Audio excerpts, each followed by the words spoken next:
Today's spotlight guest is Scott Fleeher. Welcome to Veterans Corner, Scott. Hey, good morning. Thank you, George. You were the Deputy Program Manager, Fleet Manager, Canadian Maritime Helicopter Program for Sikorsky Aircraft. Within the last year and a half, you have started your own business, Supply Point. I wanted to become a civilian pilot, and things don't always turn out the way that you think they might. What was it that made you decide that you wanted to go into the service? Yeah, so I was 17, really, when I started in ROTC, so as young as you could get. Did you have any mentors? Yes and no, and this is a great thing for folks that I hope will be listening to your video in the future. What was going through your mind to do the transition from your job into your business? I feel like I had always had a bit of an entrepreneurial bug in the background. Did you find any financial hardship? Yeah, absolutely. One of the things that they literally said every night of the 8 nights that I was on this video training with them was, if someone came to you today that was going to transition and you had maybe a piece of advice and you just wanted to spend 5 minutes with this person, what would you say to someone like that?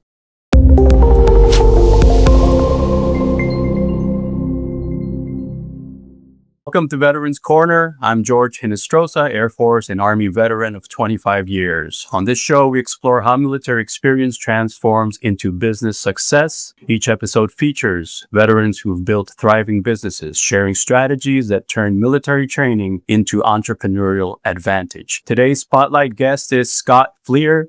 Welcome to Veterans Corner, Scott. Hey, good morning. Thank you, George. I'm honored to have you on the show, sir. And just before we get started, I'd like to give the audience a little bit of just a slight background on your journey to where you are now. And so you were the Deputy Program Manager, Fleet Manager, Canadian Maritime Helicopter Program for Sikorsky Aircraft, owner, Chief Consultant for MSH Solutions, Emergency Management Director for the town of Marlsborough, Connecticut, Director, Customer Experience for Comcast, Business and Third-Party Operations, Regional Director, also Customer Experience, Western New England. And finally now, within the last year and a half, you have started your own business, Supply Point. And Supply Point is very interesting for those of you listening. It's a unique network of select trucking, freight, forwarding, pallet, and packaging companies that connect to form a wide menu of choices and savings for a rapidly growing list of customers nationwide. So they do freight services and industrial packaging and logistics. Wow. So you have had quite a history there, Scott. But before we get started, just for the audience, just tell us a little bit about your military service, what branch you were in, how long you served, and maybe what was your primary role. Sure. Love to do that. Thank you. Thanks for the nice intro. I entered my initial military service by way of Army ROTC at the Florida Institute of Technology. And I went to that school. I thought I wanted to become a civilian pilot, and things don't always turn out the way that you think they might. And Right. I ended up falling in love with the people and the culture of the Army with Army ROTC. So I was commissioned and left there in early 1993, served 21 years on active duty, or just under 21 years actually, and I can't give you one answer because I really had 3 main buckets for my specialties because that's what the Army needed, and that's how it worked out. So 3 main buckets were, I started off as an Army aviator, was an attack helicopter pilot, and led units from the platoon up to the company level at Fort Bragg, which I know you're super familiar with, one of my favorite places on the planet. So that was bucket 1, was leadership and attack helicopter operations in Europe, in Bosnia, and at Fort Bragg. And then the second bucket, the Army has a really great program called the Foreign Area Officer Program. And so I was given the opportunity to learn a foreign language, get an international relations degree, and do some really interesting work on what I call the back half of my 20 years working, doing embassy operations, intelligence operations, and a tour in Afghanistan. And then the final bucket, maybe the most important thing that I did, I was lucky enough to lead. So I started with ROTC and I left with ROTC. I led the ROTC program out of the headquarters at the University of Connecticut for all Army ROTC across the state. I had students mostly at UConn, but Yale, Sacred Heart University, and some other universities. And I'm super proud that the staff there, we trained and commissioned over 80 new officers into the military in the time that I was there. That was kind of the icing on the cake. Those were three big buckets there. So again, thank you for your service and what you've done during that time. All of us have a journey, Scott, and we all were young men at some point, and we're still young men. But at that point in our lives, what was it that made you decide that you wanted to go into the service? Right? Like some of us honor or just seemed like the right thing to do, or what was your primary feeling or motivation or insight or desire at that young age? Yeah, so I was 17 really when I started in ROTC, so as young as you could get. And I think I actually turned 18 by the time I had to actually sign anything, so I didn't have to have my parents involved. Yeah. But I would answer that with, it was a natural fit. I was raised in a family of, still to this day, heroes of mine, starting with my great uncles and grandfathers, all of whom served Army, Navy, and I'm trying to think, no Marine Corps that I'm aware of, but Army, Navy, and Air Force during World War II. So these amazing gentlemen, Coast Guard. I almost left out my grandfather. Yeah, there you go. A big one. And the Coast Guard back in World War II, he left for over a year and they had no idea where he was. So he wasn't camped out off of Connecticut. He was out there. When you're raised by great Americans and heroes like that, it was kind of, they certainly didn't push a military lifestyle on me. But I was exposed to it, and I think indirectly valued the ways that these great men, how they took care of their families, how they never complained about anything. They did tough work and were happy to do it. They liked to solve problems. And so these were all things that just were kind of, I guess I absorbed during my childhood. And then when you fast forward to when I show up on that campus as a 17-year-old, really not knowing what I want to do, I was drawn to the group. And really very specifically, there was an event. They were doing a recruiting event. It was rappelling, and I had never rappelled in my life, and to be completely honest, I didn't even know what rappelling was, but they said, hey, you should come rappelling on Saturday morning, and I went and did that, and I met this amazing Master Sergeant Strapoli. I can still remember his name. He was like the Sergeant Major, the active duty Sergeant Major of the organization, Green Beret, just fascinating guy. And then we just had this, I could go on, and I won't take up all of our time, but this amazing cadre of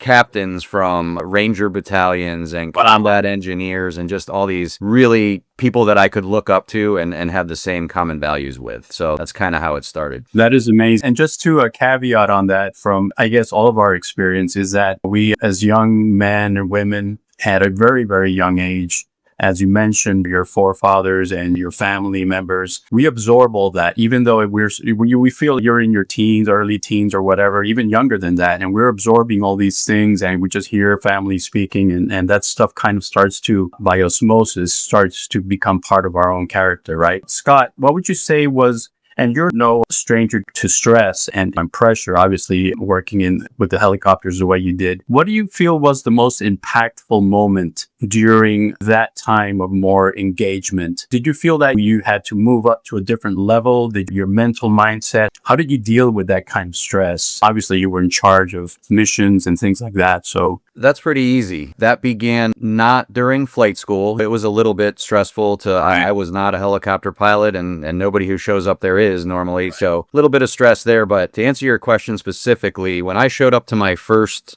active unit, which was Alpha Troop 2nd Squadron 6th Cavalry in Illesheim, Germany, when I showed up there, and it didn't take very long for me to realize the importance of the mission, how seriously decisions that I was making and planning that I was doing and training that I was in charge of, how it impacted people's lives. And not early on, but after a little while, as we grew closer as a unit, and I was truly adopted into the unit, which becomes a family, I grew to love these soldiers and these non-commissioned officers, and I would even say my commanders. The folks above me, it was deathly serious that I took my trade and my professionalism and my technical and tactical competence very seriously. And one of the things from that original unit is something that I still think about every day. And that was, we trained to such a high standard. We would plan our aerial routes so that we would hit those checkpoints plus or minus 10 seconds. And this is flying at night with a group of helicopters. And there's a whole bunch of reasons that we don't need to get into right now that you probably understand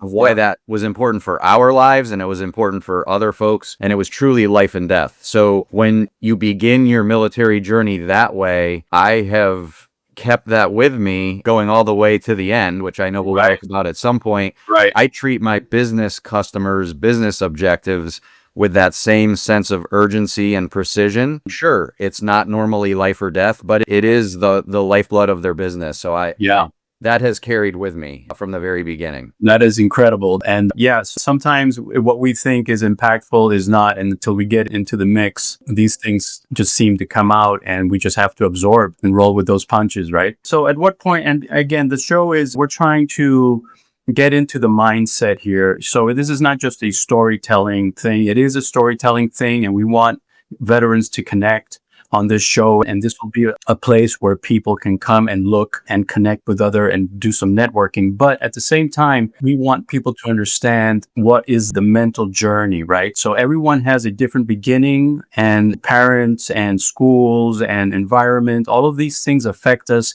in one way or another psychologically. And that was part of my background, psychological operations. So at what point in your military career and when did you start thinking, well, I'm getting close to the end here and I need to start wondering what I'm going to do once I get out of the military service? At what point do you feel that started to creep in, and maybe your family and all these things come into play a little bit? Yeah, that's an easy one. And I think you probably experienced this yourself. Anybody who has made the decision that they're going to go the long tour, meaning 20 years or more. For me, it was when I went over that 17-year mark, and then the math and logistics of military moves meant that the next place that I went to could be the last place that I serve. Could, not necessarily. So that was a big factor. And that last job for me ended up being with ROTC, and I was very lucky to do it back in my home state of Connecticut. So that was one big factor. But you mentioned the other absolutely huge factor, which was family. And so after the 17-year mark, because my wife and then later on my daughters had always, bowed is not the right word, but if the Army said you were going to go, you went.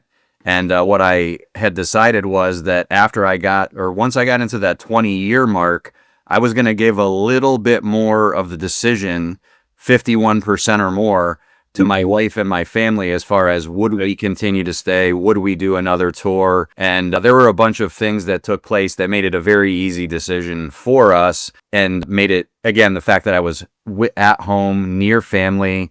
My daughters were at an age where it was important for them to have stability and be in the same school system for as long as possible. So all of those things kind of combined. I miss the military every day to this day, but now that I have over 10 years to look back from when I retired, I absolutely retired at the right time. And I'm sure I know many people who stayed too long, and that's not a good thing. Right. So I'm happy with my decision and when I pulled the ejection handle, so to speak. Excellent. Yeah. And it's not easy, right? Because I even thought about even staying a little bit longer. I would have had to do some other things being an enlisted person. But so tell me, so towards that end then, did you use any of the military or Army transitioning programs the last 6 months as we're starting to our process and get ready? Can you maybe share if you used them, you didn't use them, or did you go your own way?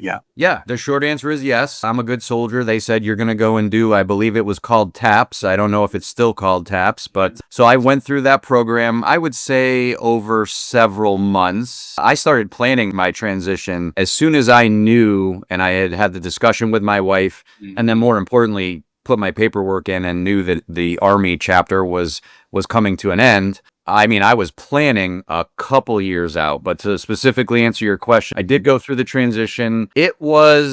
I've heard several things, because that's 13 years ago now. Right. 12 years ago now. I've heard that it has been improved significantly. It was not bad, but it also, well, I can tell you this, it didn't help me achieve my goal. And my goal was to have multiple job offers of some sort before I took my uniform off. And that absolutely did not happen. So at least Right. in my mind, and that's not uncommon. I can tell that you're smiling. You've heard that before, and I've heard it before with so many of my friends. You learn a lot through that, and actually that led me to, I have become an unofficial transition assistance officer for probably 50, 60, every branch of service up to O6s and down to E4s who are just leaving off after a short enlistment. And I take great joy in sharing the challenges that I had and the experience to help them find what it is that will make them happy in their next chapter, which if I could do it all again, I'd be much more successful now that I've Right. been down the road a little bit. Right. Wow. What I remember about TAPS, and just to go over this real quick, and because there's some transitioning veterans might be doing it, you have the entrepreneurial thing where they offer maybe getting into a business of your own. They offer maybe going into the corporate America, or even continuing within the federal government. So they have those different routes that you can. But I guess, so when you got out, you mentioned that you did not get those job offers. You mentioned, again, we're going back into the mindset, right? So you have a family, you're getting out, and you need income. Obviously, we all need income to survive, and you're not getting those job offers. So how did you feel at that point when you actually stepped out the door, right? They hand you your flag and your thing and thank you for your service. Yeah, well, it's one word. You asked how I felt, and I felt horrible. I felt, it's horrible to feel horrible. Anybody who's done 5 years, 6 years, 25 years, you should feel fantastic and everything. But you asked the question, and I'm going to be completely honest with you because we already touched on it briefly. My transition plan, so to speak, was less than stellar. I had been working on it for years, Right. and it did not bring the success, meaning I wasn't looking for anything too special. But I mean, I was even,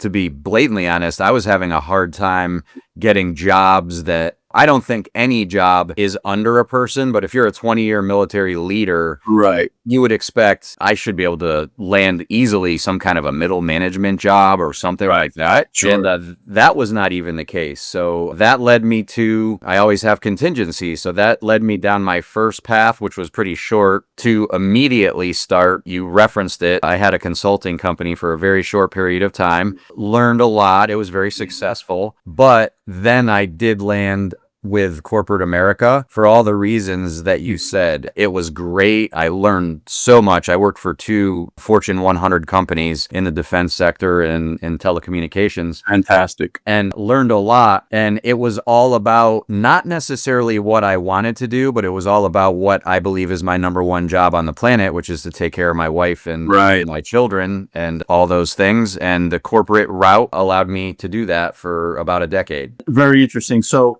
did you have any mentors maybe you knew that had gotten out before you, maybe a group of fellow veterans that maybe you guys kind of worked together to forge a path or try to figure things out, or were you just doing it on your own? So yes and no. And this is a great thing for folks that I hope will be listening to your video in the future that are learning these things before and do a better job than I did. So did I have mentors? I absolutely did.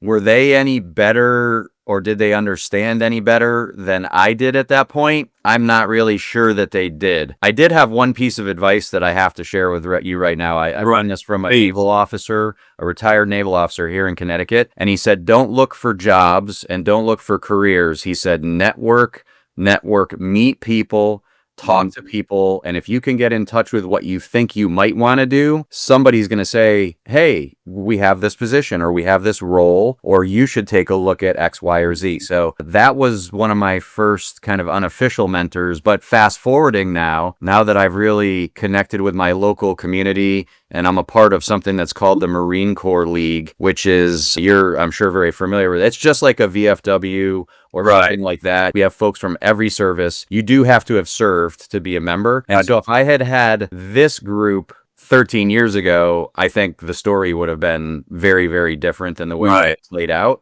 So I've improved my network and all of that since then. But no, I didn't do a great job with that. I didn't open up the net wide enough of who I should be talking to, where I should be looking. But you don't know those things after being in the Army your entire adult life. Obviously, you had some very important jobs because I see you were at one point in Connecticut. You were emergency crisis management, something like that. It mentioned in your background. How was that? I mean, that was like you're in charge of.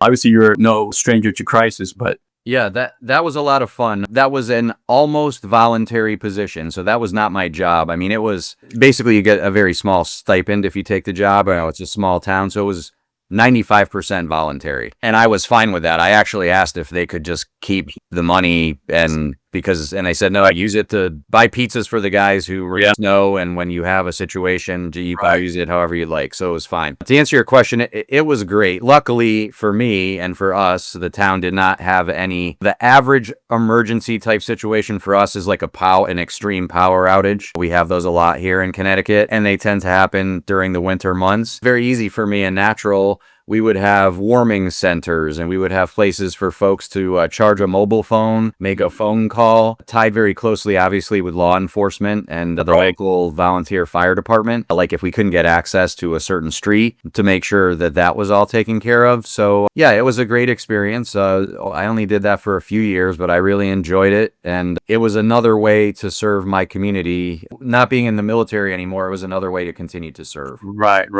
So let's get into a little bit of your entrepreneurship journey. And obviously you've had extensive experience in many things just because of how you've walked through life. But to start a business on your own, right? And here you are, and it's been about a year and a half since you're the CEO of your own company. And we're all growing, right? Some of us have just started a business. Some of us have been in business for a few years. Some of us have thriving businesses for many years, right? But in your case right now, what led you to say, okay, I'm going to go this route, and this is what sounds good to me now? I mean, what was going through your mind to do the transition from your job right into your business? So it was a whole confluence of things. I feel like I had always had a bit of an entrepreneurial bug in the background. And as I already said, when I was looking for my first real transition job, I actually started a business, only ran it for a short amount of time.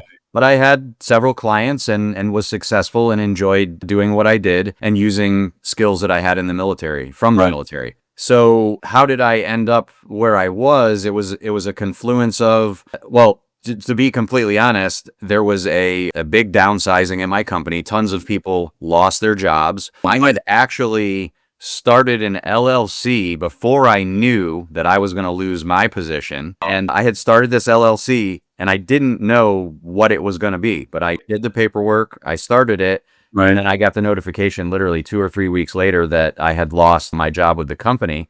So very close with my wife, my best friend, and my senior consultant. So as we were considering what our options were, kind of reeling from it's the first time I've ever lost a job ever, I really quickly landed on I didn't want to go back to corporate America. I was ready to do something on my own and leverage now my decades of experience in all kinds of things and be the person that when I woke up in the mirror, sometimes whether you're in the military or in corporate America, oh, it's his fault, it's her fault, it's the sales team's fault. When you're an entrepreneur and you start your own business, you look yourself in the mirror, and if things aren't going the way they need to be, there's only one person, and it's that guy or that gal looking at you in the mirror. Right. And I enjoy that. I love that. I like before, as I was preparing to meet with you this morning, I had a customer who had an emergency. I very quickly took care of that situation for them, which made them relaxed and happy. And they're thanking me, which made me laugh, but I'm doing my job. Like I support them, and that's what I do. But so that's how I landed. But I do have to mention, because it was a huge part of my transition. I went through a program that's called Vet to CEO, and I can't recommend it strongly enough. I've had many of my close friends go through it. You can Google it and find out. It is run by military veterans who are super successful business people. And actually, one or more of them would be a great person, George, for you to have on this podcast. I would love to be in contact with anyone there. And so in a nutshell, over a 8-week period, I believe, one night a week, they did exactly what the course is named. They walk you through, and it's free to veterans. Your investment is 2 hours of your time at night. They make it so that if you're working, you can attend. And that walk through the different forms, startups, buying an existing business, buying a franchise, which is what I end up doing. And there's a finance week. There's a marketing week. There's just, there's how to roll it up and close or sell your business is what they cover at the end. And I just learned so much, and I'm super thankful to them. So they kind of made me so much smarter about what I was potentially considering doing. And that's how I ended up with entrepreneurship.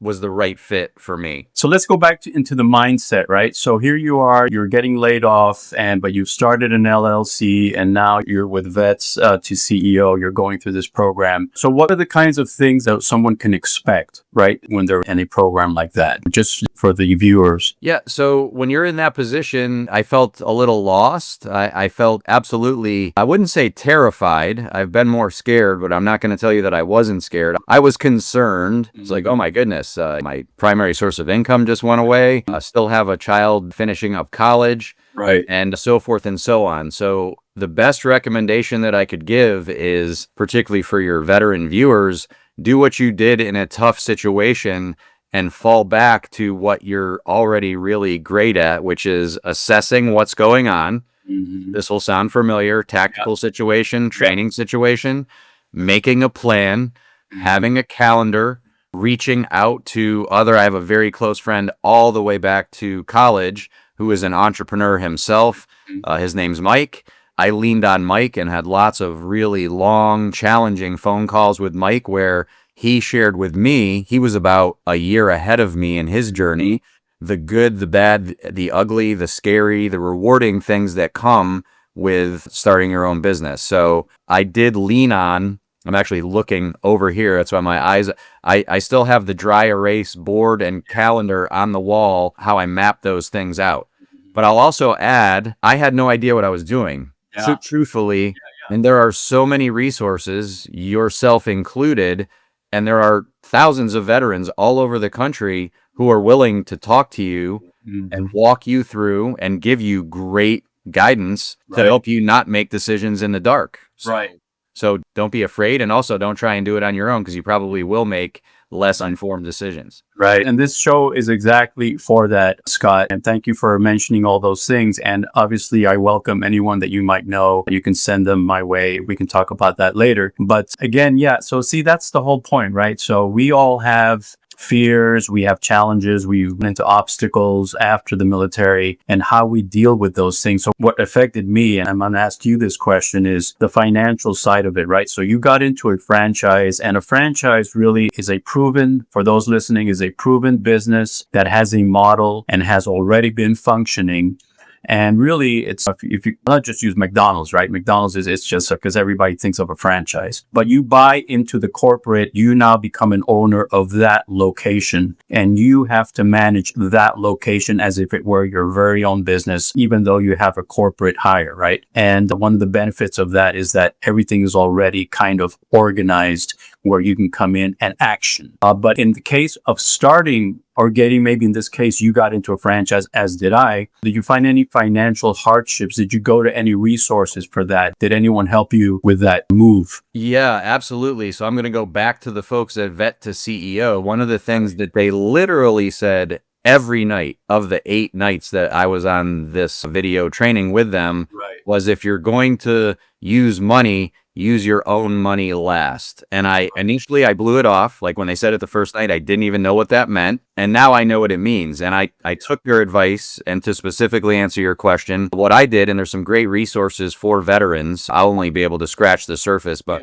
absolutely explore the SBA, Small Business Administration. I actually took advantage of an SBA loan that is not easy you're on an arduous journey from a paperwork perspective to go down that path. So I'll warn everybody on that. I've done so many closings on homes, and it makes a closing on a home or applying for a home like buying a coffee. That's how difficult the process is. It's good terms. It's structured for smaller business owners, and it was extremely helpful. And the punchline to that I wouldn't have even understood a year ago, is that by doing that, it allowed me to keep savings and other things that I had to the side, which have been invaluable for working capital for me to run my business. Depending on where folks are in the journey, just listen to the words that I just said and think about, there is a never-ending waterfall of expenses that you can't even imagine, to include great expenses like, oh my gosh, I just landed potentially this huge customer. For me to serve them, I'm going to have to buy just to make something up, $25,000 worth of goods, Right. their first order, Right. where's the $25,000? You're going to be Right. paying for that. Right. So working capital is something really to think about. Right. And no matter how much savings you have, it's not going to be enough. So pay attention, watch it closely, and use other people's money first. I'll say that as many times as you'll allow me to. It's there's so much opportunity out there, and sometimes we just, for lack of knowing where to look, we stifle ourselves, right? But thank you for sharing that, and I'd love to have you again, maybe on a follow-up program where we can maybe delve a little bit deeper into these things. So Scott, have you leveraged your veteran status in any of your marketing? Have you felt that just being a veteran or working with now the franchise, do you feel that that has helped you in expanding yourself? That's a super short yes, and then I'll give you some context to that. It's helped in all those ways. First of all, I undervalued, like most veterans do, we tend to be generally humble. It's not that we don't like to talk about our service, but to me, I tell people that was my job. And I thank people for paying their taxes, for allowing me to defend the greatest country on the planet and fly helicopters and learn foreign languages. So I'm thankful in return for that opportunity. But specifically to your question, there are so many things, and I'll just go very quickly. First and foremost, identifying yourself as a veteran. For my franchise in particular, which treats veterans extremely well, the Supply Point franchise, I would say close to half or more of the franchise owners in Supply Point are veterans. They greatly value us. They seek us out. And honestly, they gave me a discount buying the franchise as a veteran. So that's a tangible thing. Every penny counts in the beginning. But then moving on to the actual operation of the business, in all marketing that I do, and in my emails, actually, I identify my business as a certified, disabled small business, which is a certification process. Also a little arduous through the SBA, but well worth it. Gives you some tax advantages and other advantages. Gives you access to contracts and customers that only you as a veteran have. Right. And then this just happened naturally, but customers, and they'd be prospects initially, whether it's my stupid haircut or something on my truck or whatever it is, they know I'm a veteran. I don't jump out of the vehicle and shout that I'm a veteran. They know. And many companies, I've had more companies than I could name, literally say, you're getting the business because we prefer to buy. We value veterans. We want to buy from an American company. And just recently, I have a really new customer that is shifting one of their main product lines, and now I'm going to be providing it. So it was built overseas, and now they're so excited that it's built in Connecticut, where they use the product, and that I'm a Connecticut native and a veteran, and they're happy about all of those things. They're proud of that as a company, so they're excited to give you business in separate. Absolutely. Wow, that is fantastic. Yeah, and I want people to hear that, because sometimes, I guess, like you said at the beginning, before you began to describe that sometimes we underplay ourselves, or we undervalue, or we don't want to share who we are, what we know. But really, that stuff needs to come out to the forefront, and I think this show is for that. I want veterans to feel empowered. And as we evolve in the show, I'm going to have more and more resources, and people will be able to connect a lot better. But this is fantastic. So with the franchise now, so how do you feel that your leadership style from being in the military has transitioned now throughout your corporate America steps that you've taken to the point where you are now an owner, CEO of your own company? Do you feel that your leadership within, or how you deal with people, or just within your family, how do you feel that has affected your whole mental makeup? Well, one of the things that we're back to that master sergeant that I told you about, that I met at the rappelling tower. He was probably the first person who said to me, not to me specifically, but to a class of young people entering the military, the phrase, which you've probably heard and some of your listeners probably have, which is people first and mission always. That really stuck with me. At that point, I really had no idea what it meant. But as I progressed and then led units myself, whether it was naturally because of the way I was raised or because of the training or both, I soon found out that as long as I was taking care of my maintenance, my crew chiefs, my pilots, my platoon sergeants, and later on as a commander, other folks, and the staff officers, everything just happened. I wasn't doing it. They knew that I was going to take care of them. They knew that I had their back. They knew that I was going to be honest with them, good, bad, or otherwise. And therefore, they were more than happy to work super hard to get the job done. And then I know that you had this happen in your career. Yeah. They'll just make you look good to the point where it's embarrassing. I just do my job and make sure that they have what they need and take care of them. And then I stay out of their way. Right. And magic happens. That absolutely helped in a corporate environment, identifying and valuing people and helping people get promoted and being excited for them when they left promotion instead of being sad or angry. And then taking that all the way to where I am now as an entrepreneur, it's the same thing with different words. So I used to think soldiers first, people first, mission always. And now I think customer first. Right. It's the same thing. They do not work for me, for sure. Right. They're not my soldiers. They're not my people in a company.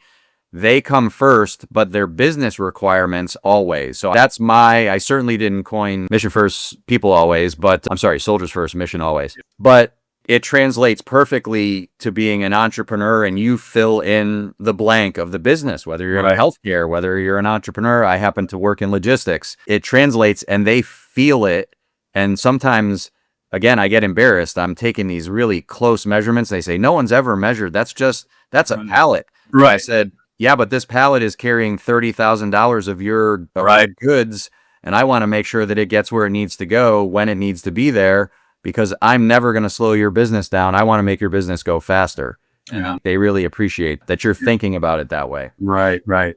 Yeah, it's amazing because I remember in my Air Force years when we would have the trainings for like certain things that we do, and loading planes. That wasn't my job, but that was kind of my, apart from my missile stuff that I used to do, we'd have training on loading planes and how weight is distributed on a plane or an aircraft or a truck or whatever. It doesn't matter, but it has the weight distribution, all of these things, fuels, all of these little details that for the most part, people don't think about, right? They just throw stuff in a car and then go down the road. They don't really think about how the car is loaded and where the weight is going to shift if something happens, right? But okay, so Scott, thank you, man. So just, we don't want to go too long, right? But if someone came to you today that was going to transition and you had maybe a piece of advice that from the heart would come out and you just wanted to spend 5 minutes with this person, what would you say to someone like that? Oh, boy. All right. So the first thing I would say is, and I talk to this same way to some of my new fellow franchise owners who are during what I call the rough days, because the early days of any business, unless you inherited a miracle,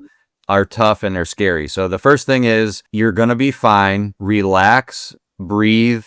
If it's a veteran, think about the things that you've done, the schools that you've done, the missions that you've done. None of this is going to should be as hard as that. So you're going to be fine. The second thing is leverage your network, and leverage your network better than I did. Absolutely talk to your buddies, talk to the people who retired or got out in front of you, but open up your fishing net, so to speak, and talk to people that you normally wouldn't, because you'll be amazed at what you're going to learn. Leverage your family network, because your dad, your uncle, your grandmother may know somebody who's involved with the field that you're interested in, and learn about that. Another key recommendation that I have is think really long and hard about what you really, really, really like to do and don't like to do. So if you don't like to be in a cubicle all day and doing something robotic like that, then like call center work is probably not the right idea for you. Right. And so think along those lines. Think about what gets you excited to be at work, and think of it that way. And last but not least, give yourself some grace and try not to take yourself too seriously, because you can make this, and I can say this wholeheartedly now, I truly enjoy going to work every day now. I'm human resources 1 minute, I'm finance the next minute, which is my least favorite thing to be. I'm writing invoices. I can't believe these words, but I'm a salesperson. I just said it. I am a salesperson, and I have to be, but I'm a good salesperson who actually is super honest and doesn't mind saying, this isn't I don't think I'm the right fit for you, or we don't have the right product, and that's okay. So yeah, I could go on forever with all the learnings that I've had, but that's probably the most important things. Be true to yourself with it. Be careful. Use other folks' money if you are going to do the entrepreneurial route. And one last thing that I just thought of that some of my friends have actually done. You might need to take I won't pick any particular field. The job, whatever that job is, the government job, the corporate job, the city job, Right. and edge into the entrepreneurial thing as your second job, your side gig, and that's okay. Yeah. It's actually much safer if you're concerned about insurance or financial or Right. otherwise. So that's also not a bad way to do it. Fantastic. Fantastic. So just to you closing out here. So what has been your approach to continuing education, personal development, spiritual learning, or how has spirituality maybe helped you throughout all of this? But again, continuing education and personal development, how has that played into your ongoing journey? Yeah, so those are a lot. And you and I talked about this kind of on the first time that we met. Right. So I start off every day, and this is easy as an ex-military person. I start off every day by exercising, spending time with my dogs, meditating. I read from this book that I've had forever that has passages from the Bible. And then I transition from that to another book that has writings from Stoicism, so writings from Socrates and other thought leaders from thousands of years ago. I have some short readings there, and then I try to have quiet time, because this is one of the biggest things that in today's world people don't do.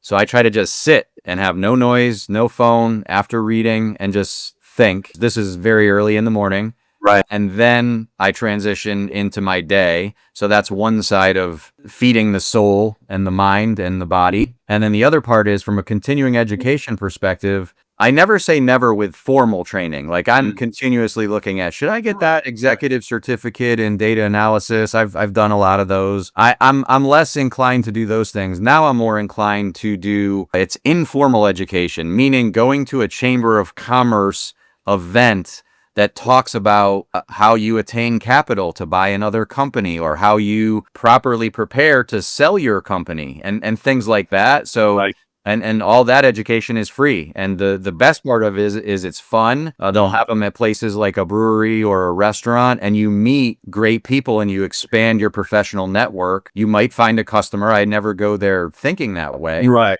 And then my franchise has us connected in different ways, where we have coaching and professional development at different cadences and in groups, so that we learn from each other. And that's super helpful as well. Beautiful. And so just to end here, to end the show here. So how do you balance now? How do you feel that waking up early, balancing your work, your family, and your personal time and entrepreneurship, how does that click now? How do you feel now that you've kind of gotten a groove of doing things, right? Because I want people not only to understand that there are decisions to make when we're transitioning, and there may be steps to also fulfill while we're getting to the point, like you said, we should really strive to do something that we like to do. But now that we've come to that point, then how do you, now that you make your personal time, how has that affected your family life and your personal, just your quality of life? So far, and I'm much like you. Well, no, you've been in business, I think, longer. I'm just getting close to my first year. Right. So far, it's been a net positive. And let me give you some context on that. First of all, you're driving the train. So if you want to go fishing on opening day, you do your work and you structure your life so that you can go fishing on opening day. If any of the folks that are listening to this choose to go the entrepreneurial route, that is one of the beauties of it. Now, the flip side of that is, I am the company 24/7. Right. I purposely tried to not purchase a company that I was going to be getting calls at 2 or 3 o'clock in the morning. And so far, that has not happened. I will get a call on Monday morning that says, we're out of stuff, and how fast can you get stuff to where we are? Right. But I love that. Gets me back into military crisis planning, contingency mode. The other part is, think about how you structure your business. I purposely chose a business that does not have lots of overhead, that does not require me to have a huge staff. You can scale it as big or small as you would like to. Right. And that allows me to really have a lot of control there. And then the other thing is, as military folks, I build in contingencies. Like, I'm going on a vacation, a very well-earned vacation, and I'll be out of the country later this summer, that I've already put things into place much of my work I can do from my mobile phone from vacation. I'm going to try not to do that as much as possible, but it's part of the game. Right. But I have contingencies in place for what I normally take care of myself, and my vendors in this case, who are great partners and friends, they're like, we got you. We're going to take care of you. No worries. If that you need an emergency order to take place, we'll take care of it. Don't worry about it. So that's a really long way of saying I'm so far really enjoying it. Right. And the thing is, one of my strengths as a military person always has been organization and managing my schedule. And because I am good at that, it allows me, like, I block things off in my schedule so I don't drop any balls. And so far, it works out. Now that I said that, I'll have a big thing that I missed this afternoon because I told you not at all. how organized I am. Yeah, right. Exactly. Right. So just for the viewers, I want them to understand that the franchise option, and we think there's just a few franchises out there. There are literally hundreds of franchises, right? I mean, there are franchises where you can walk dogs for people, clean windows, window cleaning business, just oil changing for vehicles. I mean, there are hundreds of options that you, as Scott says, you can pick one that is going to fit your lifestyle. You don't necessarily have to go into something where you need to hire people, or there's things that you can actually choose to do that you can be in control of and grow systematically as you learn. And that's kind of where I am. And I see that Scott. So thank you, Scott, so much for being with us. And again, I'll put all your contact information for our viewers. And again, thank you for being with us. Thank you for your service, sir. Everything that you've done for our country and what you continue to do. I believe that my thing was I served my country. Now I'm going to serve the business community, right? Because I think biblically is service seems to be the secret, right? The more you give, right? It's better to give than to receive. But people don't understand that as you're giving, you are receiving more. And that's really, it's like a invisible thing that happens, right? But it's the energy flows beautifully if you feel like you can serve. We feel like we're contributing to society. We're contributing to making things better. And I think that's a good point of view. Thank you, Scott, for being with us today. And God bless you. God bless your family, and God bless the United States. And thank you again for being with us. And we'll be in touch. Thanks for the opportunity, George. I really appreciate it.